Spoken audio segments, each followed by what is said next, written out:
Well, why don't we start just by introducing ourselves, and we'll start. Deborah, why don't you just give a brief overview of what you do at Rogers and what your accountabilities and how long you've been in the space, just to Sure. give people a sense of where you're coming from with your comments. Sure. Deborah Evans, I'm the Chief Privacy Officer at Rogers.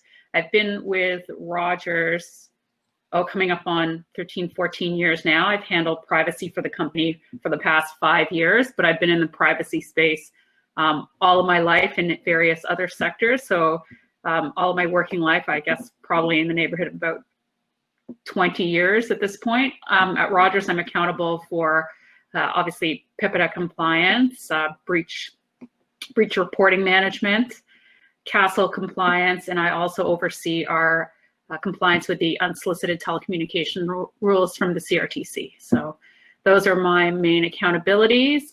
But previously I've managed consumer issues compliance at Rogers, and I spent a glorious 18 months as the Rogers ombudsperson looking at customer complaints. Awesome. Awesome. We look forward to your views on privacy. Carole Piovesan. Hi, everyone. So I'm a lawyer. I am a partner and co-founder at Inc. Data Law, where we specialize in all aspects of data law, so privacy, cybersecurity, data governance, as well as AI risk management and emerging technologies, the risks around the use of emerging technologies. Prior to founding Inc. Data Law, I was the co-lead of the National Cybersecurity, Privacy, and Data Management Group at McCarthy Tetra, which is a national law firm, where I was a litigator for the first part of my legal career. I come to this particular discussion having worked very closely on the digital charter as one of the digital leaders to consult on the digital charter on behalf of the federal government. So really excited to have this conversation with everybody here, having been right in the guts of the whole discussion and then seeing the output through the charter. Awesome. Awesome. My name's Derek Lackey. I'm the president or chairman now of the Response Marketing Association. Been in privacy consulting for the last 8 years. And prior to that, I owned ad agencies and pretty much a heavy marketing background. So my focus on privacy really has been operationalizing it. It can be confusing. It can be a little bit intimidating, and we try to break it down in its simplest forms and develop processes through my company, Newport Thomson. So let's just, I want to take 5 minutes and zoom through this reminder of what the 10 elements of the digital charter are. So first is universal access. All Canadians will have an equal opportunity to participate in the digital world and the necessary tools to do so, including access, connectivity, literacy, and skills. Safety and security. Canadians will be able to rely on the integrity, authenticity, and the security of the services they use, and they should feel safe online. Controlling. Canadians will have control over what data they're sharing and who is using and for what purposes, and know that their privacy is protected. Transparency, portability, and interoperability. Canadians will have clear and manageable access to their personal data and should be free to share or transfer it without undue burden. Open and modern digital government. Canadians will be able to access modern digital services from the Government of Canada, which are secure and simple to use.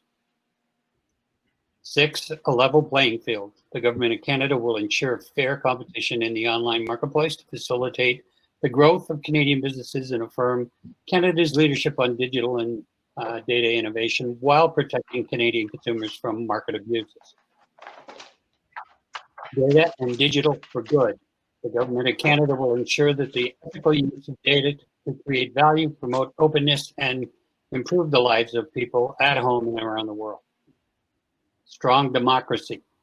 The Government of Canada will defend freedoms of expression and protect against online threats and disinformation designed to undermine the integrity of elections and democratic institutions. Free from hate and violent extremism, Canada can expect that digital platforms will not foster or disseminate hate, violent extremism, or criminal content. And finally, strong enforcement and real accountability. There will be clear, meaningful penalties for violations of the law and regulations that support these principles. So on that note, to me, this is the crux of any data regulation I've seen in the world. And I'm watching the GDPR be enforced in a very strong manner. Maybe not consistently, but with 29 data protection authorities trying to enforce it, it's been interesting to watch. How are we, Carole? Maybe this is one for you with the inside view. How are we going to be assured of strong enforcement? If you look at Castle, it's you know, with all due respect to the CRTC, they haven't really been aligned with ISED, and enforcement is weak. It's CRTC's done a good job on their enforcement piece, but without the private right of action, which was to be the primary tool, Castle's not truly being enforced. There's nobody watching. You know, Stephen Heron would probably disagree with me in his chat earlier, but you know, when I look at how many fines and undertakings have been delivered in the last 3 years since the private right of action has been suspended, it's been pretty minimal. So how are we going to be assured of strong enforcement and real accountability? Yeah, so I want to step back for a second, and you've gone through the digital charter principles, and I want to contextualize it a little bit because there's a lot happening at once, and sometimes it feels like it's very dizzying.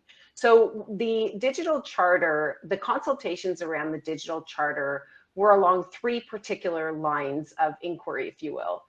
The first had to do with the future of work and what do we need to know about in consulting with private sector, industry associations, not-for-profit, civil society, academic institutions, a cross-section of Canadian representatives, literally across Canada. So future of work, what are the considerations that the government needs to know about in order to create a viable platform from which Canadians can really thrive?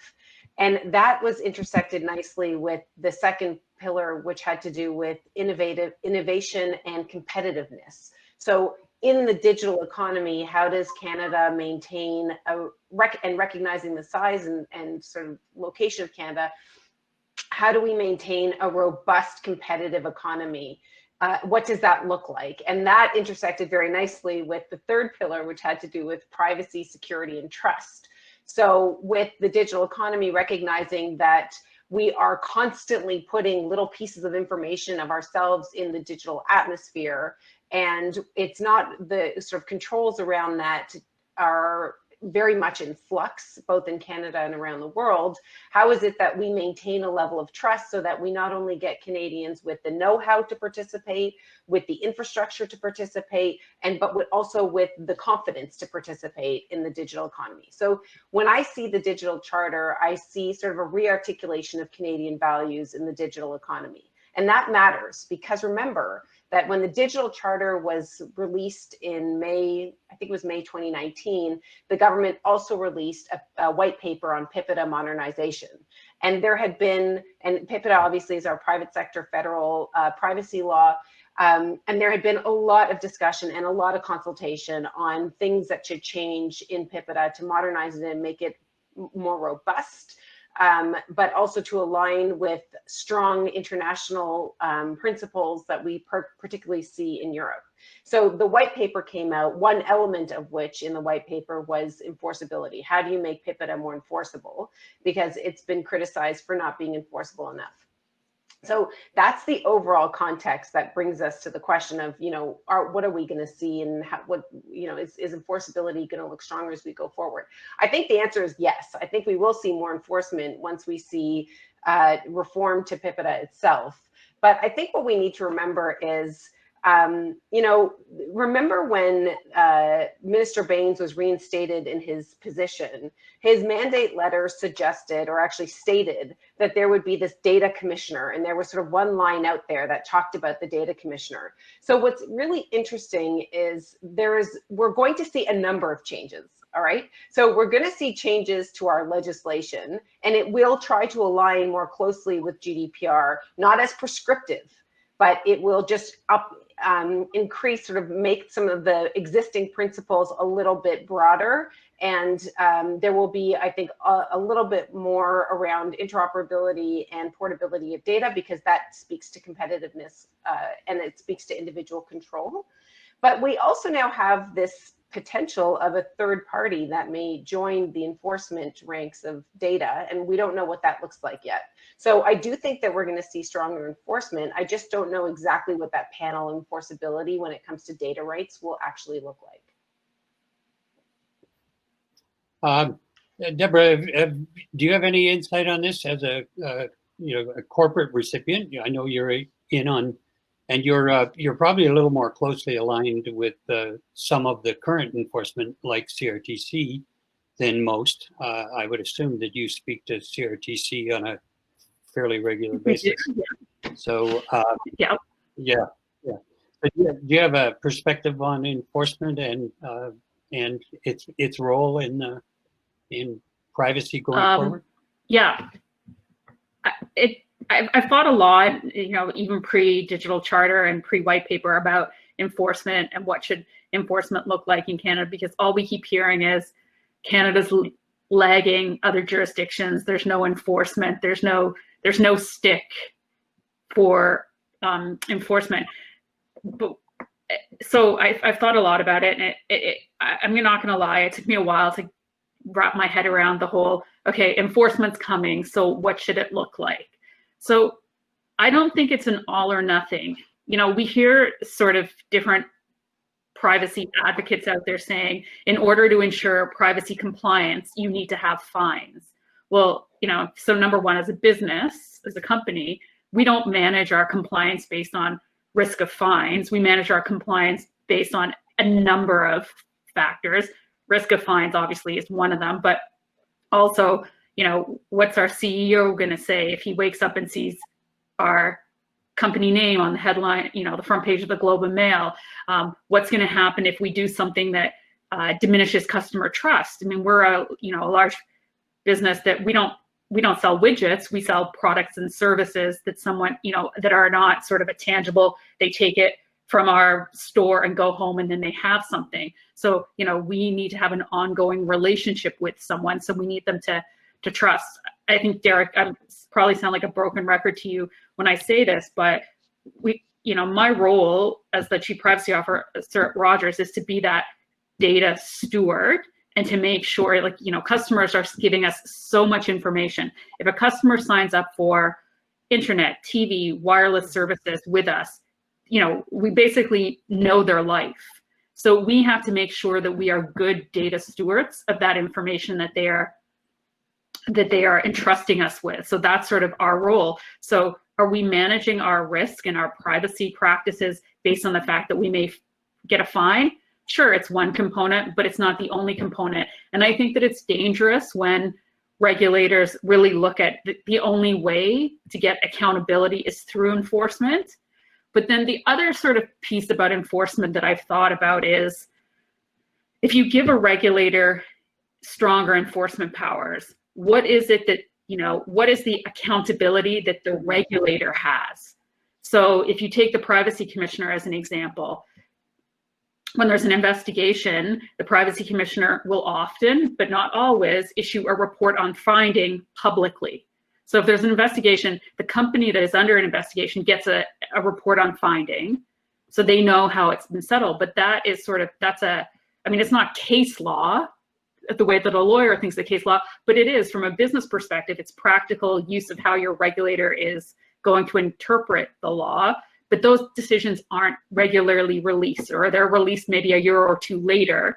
So, if you're going to give a regulator strong enforcement, there needs to be the balance or the counterbalance of that, where there's learnings out there so that other businesses can benefit from decisions and regulatory that have been made. So there's sort of an enforcement needs real accountability, not only on the accountability of the businesses participating, but also the regulators that are getting the accountability. So I think that that's sort of what I've spent a lot of the last 6 to 9 months thinking about when we participated in these sort of consultations is, well, what advice can I give the industry department, I said, to say, fine, if you're going to go down this route, you also have to counterbalance it so that everyone is part of this and it's transparent for everyone.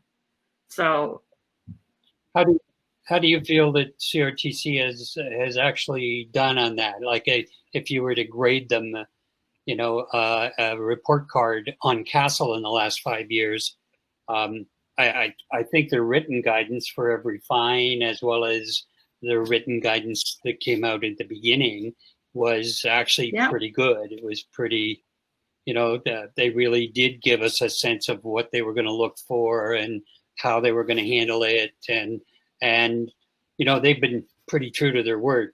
I mean, if I look at the way they handled enforcement, we had a 3-year transition period.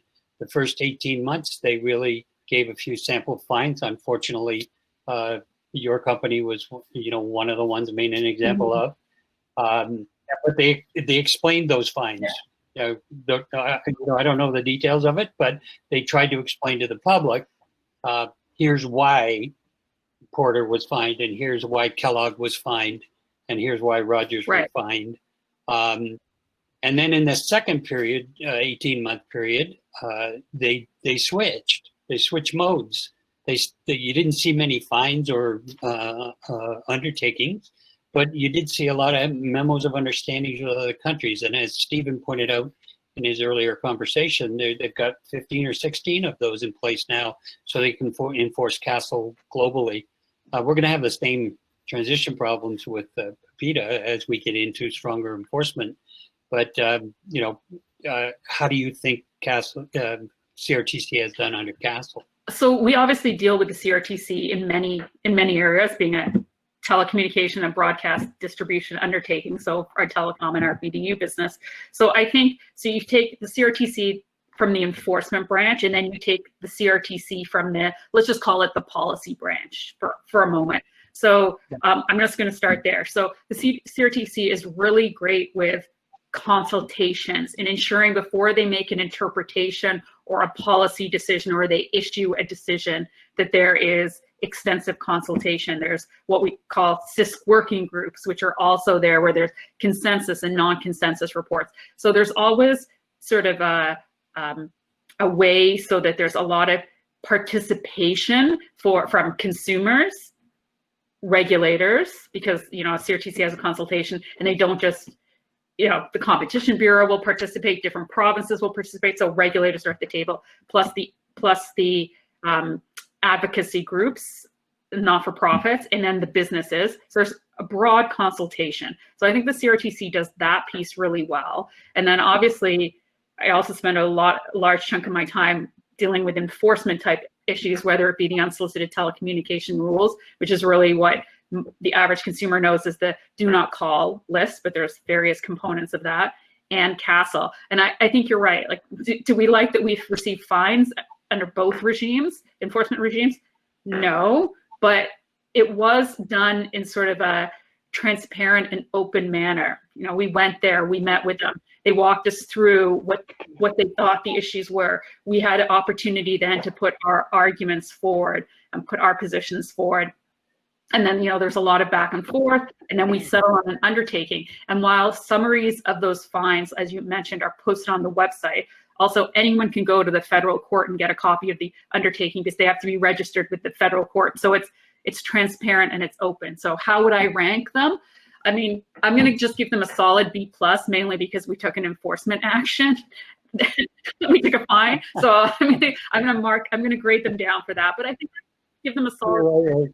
You can't quite give them an A, but and I mean, do we always agree with some of their interpretations? Because we have seen interpretations come out of the compliance branch, which is a little bit different from the policy team where there's consultation. No, we don't always agree with them, but they're also open. They have an open door policy where you can go in and you can meet with them. So I have regular conversations with them. I mean, not so much now because I'm not flying up to Ottawa that often, but regularly would I meet with folks from Steve Haroon's branch to just talk about things. So yeah, solid B+, I think I'd give them. Derek, I just want to, Carole, I want to pick up on this, Yes.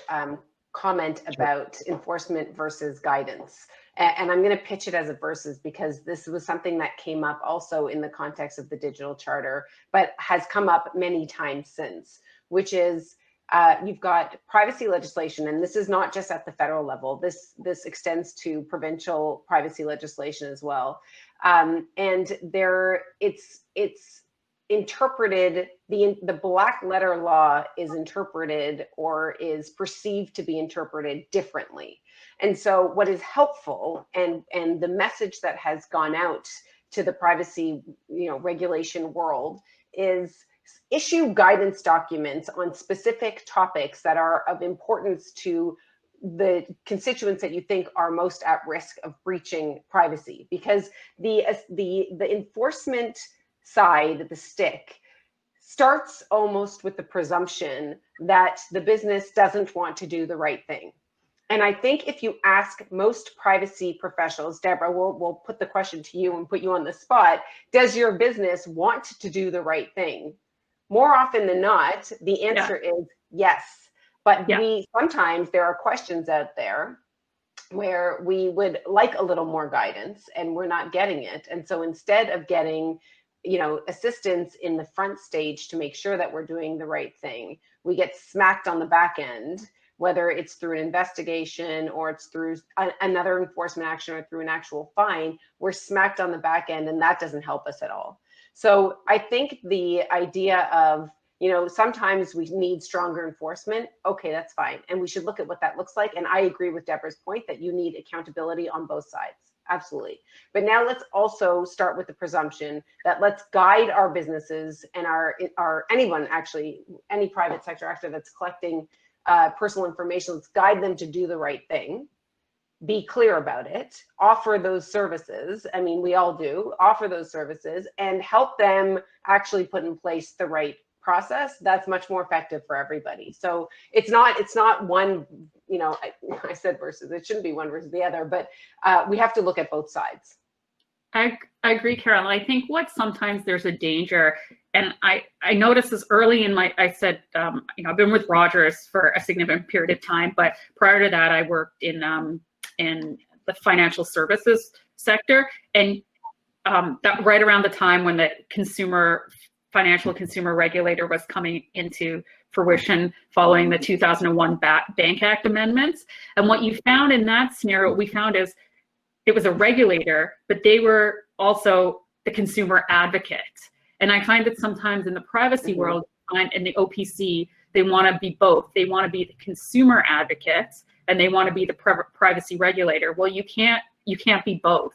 You can be a privacy, you can promote good privacy practices, but you can't regulate businesses and also only be the privacy advocate and assume that the business has done the wrong thing to begin with. And sometimes we see that from time to time from a practical perspective. We'll get an investigation, and I'm a big fan of the OPC's early resolution model, because that does help those things that have sort of slipped through the cracks, if you will. Maybe an access request didn't actually funnel to my office, so it was never handled. But sometimes things will come and they've missed the early resolution stage and they're right in the enforcement investigation stage, and they've just based that on, well, the consumer said A, and that's horrible and that's terrible, and how could you do that as a business? There's just the assumption that we've done something wrong to begin with. And when we start looking into it, we're like, well, this isn't even our customer, or this never happened, or those facts. So I think that's, to your point, it's sort of, you need to have a balance, and you can't have the presumption that everyone's guilty to begin with. But so get that completely, and you're absolutely right. But how are we going to undo the mess we've created? We've allowed businesses to use data in really way beyond what we would have expected. We see it a lot in social media. We've allowed the digital side of the business to form the wrong way. The ad tech community uses people's data in ways that just boggles my mind.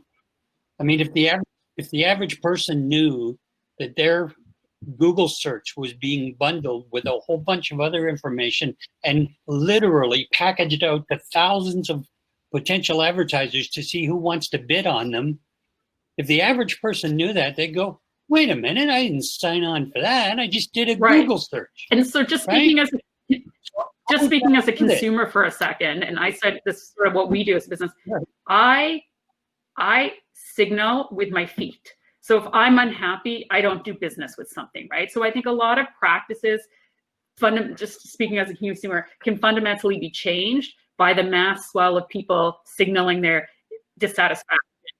Depends how much freebies you're giving. That's true, because a lot of people do the trade-off like, oh, well, I want that free Gmail account, so I want this. And that's how we look at it. So my role to advise our business is, it's not to say no to the business, it's to enable the business. So I sometimes get some kooky things that come to me and I think, oh, I don't really like that. And I never really say no, but I say, oh, interesting. Have you thought about this? I think you can enable what you want doing it this way.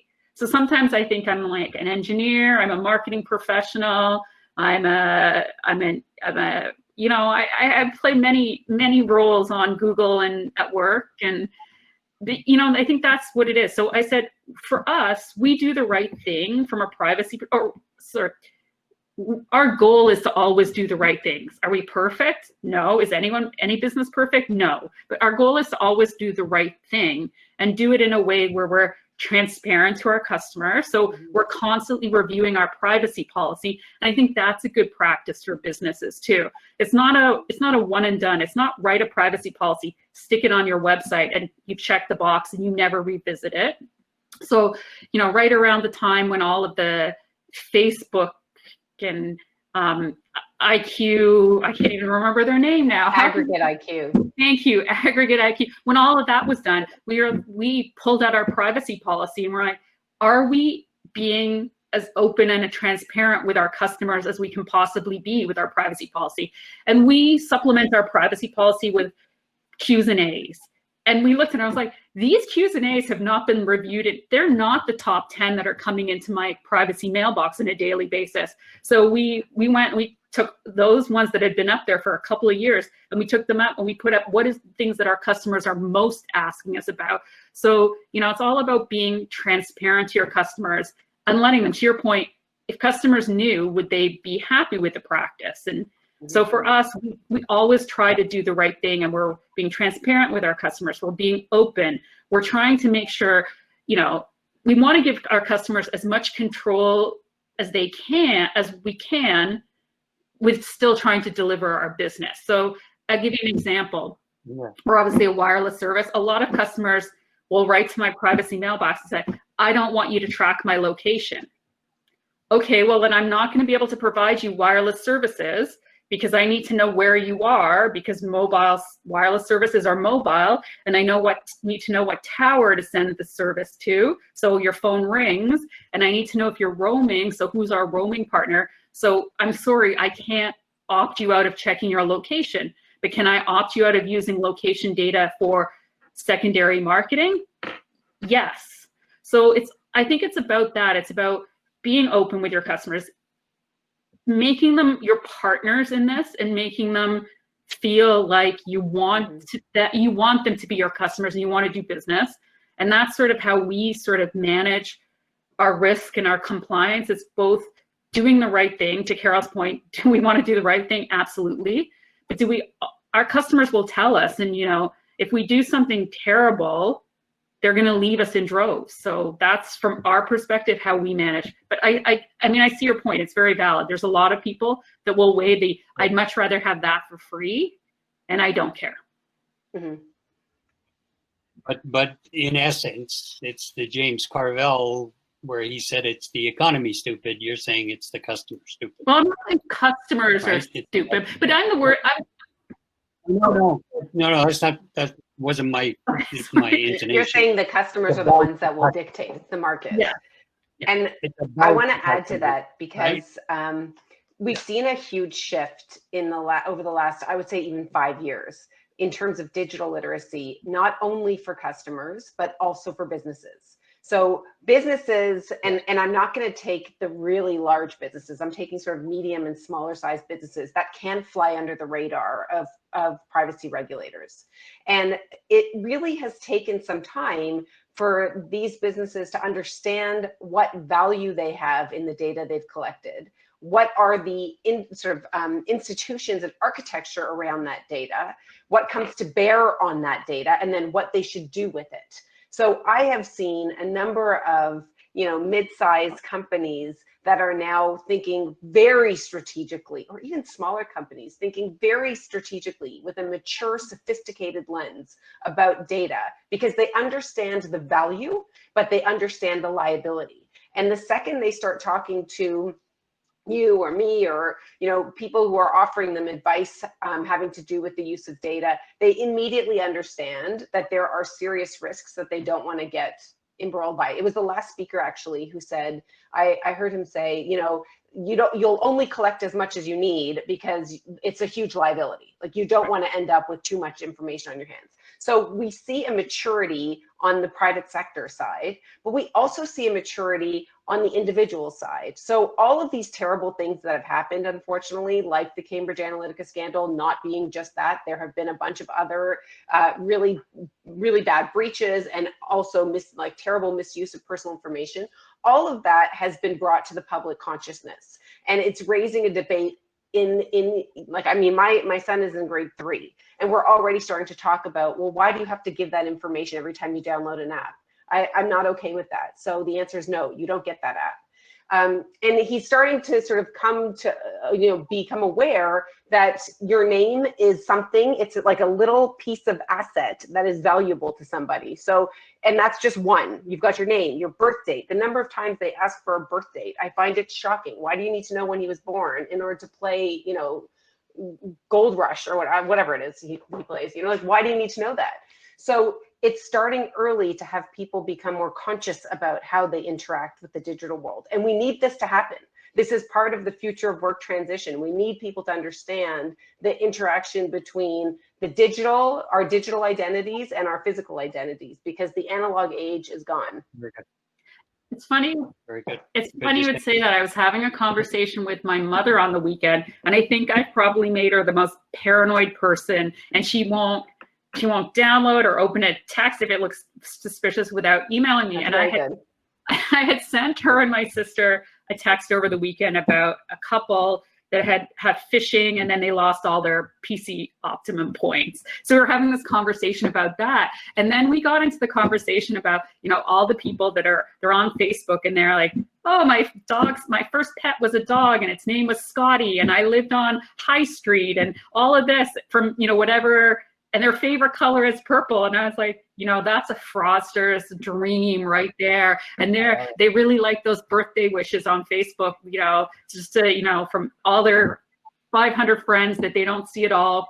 And then someone knows their birth date, and, that whole digital literacy. And it's interesting because when I first had the privacy file at Rogers, we have a privacy mailbox. I get maybe, I don't know, single digit inquiries a week, maybe 30, 40 by the end of the month. And now I'm getting 300 a week, or if there's something in the news, it's definitely one weekend there was some viral TikTok video related to telecom services, and there were 15 in a 2-day weekend, there were 1,500 inquiries into our mailbox about it. So people are really getting more engaged. And, you look at that reporter from the Post, I think it was, that signed up for the Tim Hortons loyalty program, and really wanted to, get his coffee, but then he started digging into it, and he found out that they're tracking his location all the time, and now they know his home address based on the fact of his movement to this location and all of that. And we're all, I'm getting, sometimes I don't care because I do want the free stuff, like the loyalty points from PC. I love my free groceries, but then other times I'm very, very militant about what I want to know about someone's privacy policy. Mm-hmm. Well, that actually, we've got 8 minutes here. We'll probably have a few questions, but where are we going with this? There's Deborah, you just heard a rumor that from the minister's office that we were going to see some revisions to PIPEDA by the fall, October or November, which is not far off. Carole, are you hearing the same? I haven't heard specifically. What I'll say is I wouldn't be surprised. I think this is something that was top of the agenda for ISED and Heritage. And I think, obviously the current pandemic has just distracted everybody. But interestingly, so we were discussing much earlier that I do some work with the government on the COVID alert app, and issues around privacy and security are top list. So the biggest issue with downloading the COVID alert app in a public health pandemic has been concerns around privacy. And in my view, this is a good thing and a bad thing, in the sense of it is very good that people are turning their minds to these questions, and they're saying, where is my information going? Number one, and number two, am I okay with that if the answer is it's going somewhere? The sort of negative of that is, despite assurances that no, your information actually is not being collected, it's very hard to change that fear around surveillance. So we have to deal with both elements, okay? But it's very clear that privacy as a social value, as a constitutional value, as a democratic value, as a promoter of freedom, that it is really sinking in for individuals, and the pandemic is bringing it out in different ways. So I think, as I hope and pray, or whatever, that we don't enter a stage 2 and that things ultimately do get better. But as I think we go further into the fall, as long as everything remains relatively calm, I do think that we'll start to see some changes in privacy legislation. I think it's, I think it actually is long overdue. I mean, I think that Canada is a strong piece of legislation. However, is it as modern as we could use it to be in the current digital age? No. Are there things that could be improved? Absolutely. Are there things from the white paper that were contemplated that I look at and I think, does that belong in privacy law? I'm not sure. Data portability being the main one, because I think that's about competition. Is it really about privacy? Mm-hmm. Maybe not. Do I think that maybe we could focus the amendments and the updates? Absolutely. But if we want to remain competitive in a global economy, particularly now in the current environment, I think that yes, we really, really, really do need to update and modernize. And Canada just cannot lag the digital world, and we need to remain innovative and competitive. And we also can't end up fractured. Yeah. We can't end up with a million different pieces of legislation. Right. A lot. Yeah, the way the U.S. does it. One of the questions here is thinking from the point of view of the marketing team, from a privacy perspective, if you had 1 or 2 items for when they are back in the virtual office tomorrow related to privacy and marketing practices, what would you recommend?